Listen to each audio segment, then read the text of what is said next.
All right, time now for Better Health. February is Heart Month. Today we're bringing you a story with a happy ending about a man in West Simsbury who really started living after a health scare almost took his life. As he told Melissa Cole, it's thanks to the doctors and nurses at Uconn Health who saved him.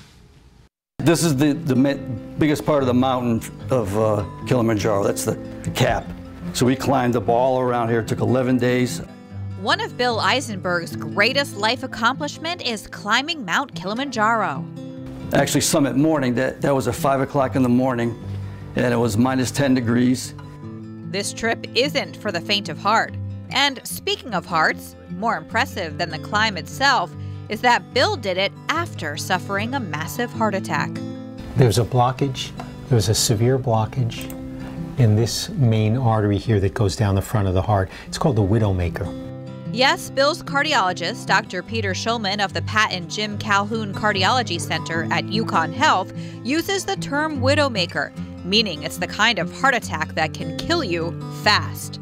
We're at a party in Simsbury Brook Country Club, big party, and we're dancing, having a great time, rocking out, you know. And come to find out, I'm sweating like bullets, and my jaw started hurting. My arms and chest were like hurting, like different than what I felt before. Bill took an ambulance to Uconn Health and luckily got there just in time. Come to find out the next day that I did have a heart attack. It was a 95% blockage.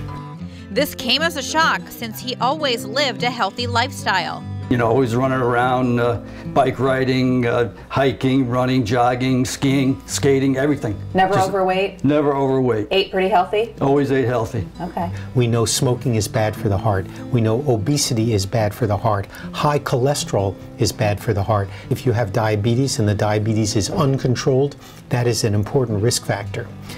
In addition, sedentary lifestyle is an important risk factor for heart disease. If we don't exercise, if we're couch potatoes, not a good thing. Bill did have one of those risk factors. High cholesterol. Okay. High cholesterol was on my father's side, and he gave it to me. Even though he was on medication for this, it wasn't enough. Basically a blockage right here that stopped the flow of blood, a cholesterol buildup that stopped the flow of blood, so the whole distant part of the heart was getting no blood and oxygen. Dr. Schulman shows us what cholesterol buildup in an artery looks like. Bill had a stent put into his. The stent is placed and it prevents the artery from closing back up again. And then the blood flows right through. And then the blood flows right through and the blood flow to the heart is restored. Unfortunately, we cannot always predict when a heart attack is going to occur. The only thing we can do is lower our risk of a heart attack. If you're playing sports and you have a good defense, the other team is still probably going to score against you, but it'll make it more difficult to score against you. And that's the way I like to think about it in terms of heart disease. We want to make it as hard as possible for heart disease to score against us. To lessen your risk of developing heart disease, Dr. Schulman suggests maintaining an ideal weight, keep cholesterol low through diet and medication, exercise, keep diabetes and high blood pressure under control, and don't smoke. If someone wanted a heart attack, the best way to get a heart attack is to keep on smoking. And if you think you're having a heart attack, don't wait to get help. Time is critical. If someone has chest pain or pressure or heaviness in the chest, that's time to call 911, get to the hospital right away. As for Bill, he's thankful he got help when he did and appreciates every single day. Pretty much, I've just been doing a lot of things that I never thought I would do.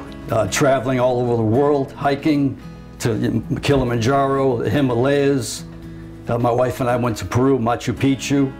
So since that night, I figured I better live because you just don't know what's going to happen the next day.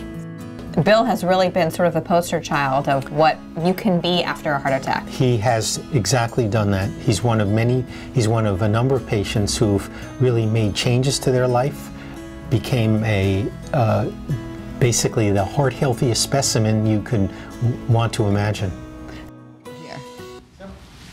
To learn more about the Pat and Jim Calhoun Cardiology Center at Uconn Health, visit health.uconn.edu/cardiology.